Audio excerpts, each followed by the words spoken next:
think with international adoption, somehow we believed that it was going to be over within a year or so, and it ended up taking 2.5 years. And we actually had a lot of things happen. We had changes, parents changing their minds, birth parents changing their minds about whether or not they wanted to place children. We started the process over again like 5 times in Haiti, and then ended up with the child that we started with. After all of that, it was crazy how that happened. But you have to be prepared to be in it for the long haul, and patience, and it's going to go the way it's going to go, and you have to adapt to that. Right. I think the hardest thing for me was not knowing what was happening to my child daily. Like, I mean, it was an orphanage with 68, 69 other children. You know, did somebody feed you today? Did somebody change your diaper today? You know, did you get any interaction with anyone else? And you worry. I remember one time I got a update photo of my son, and his face was just completely swollen. Oh. And I was terrified, and no one could tell me what had happened.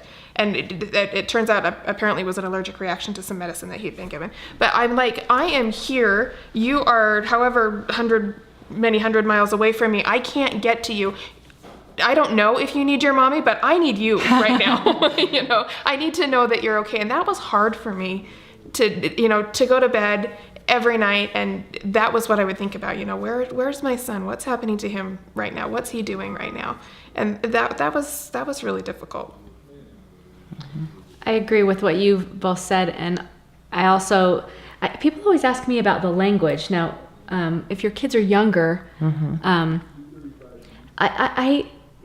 think that was a little bit hard, but just, I know, but it actually wasn't as hard as I thought it would be. I think that's something that holds people up. Like, that's the second thing people ask me. You got them from Haiti. Did they speak English? Right. No, they didn't speak. Oh my goodness. I can't believe that, you adopted kids that couldn't speak. That was that was not as big of a deal. And, as I think people make it out to be. At first, everything is so new and so to them. And if you just know a couple words and you just know how to show that you care, that's all they need for for several weeks. And then as they learn the language and you're learning their.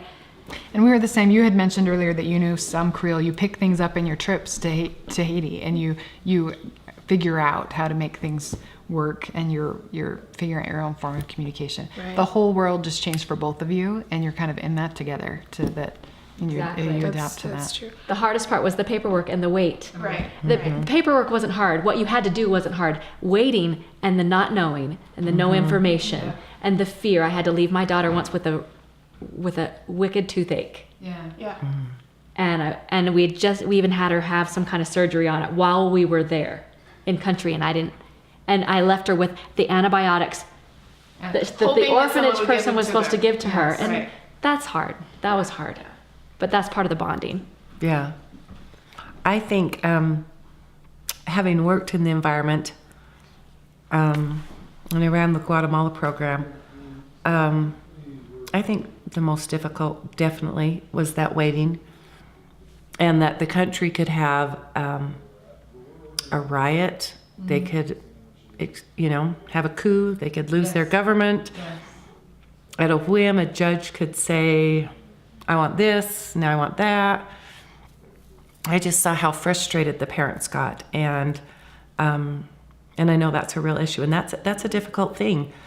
But then they would have to remember, once this baby's yours, this baby is yours. I mean, no one's taking that baby, you're not going to have somebody coming forward a couple of years down the road and saying that child isn't yours.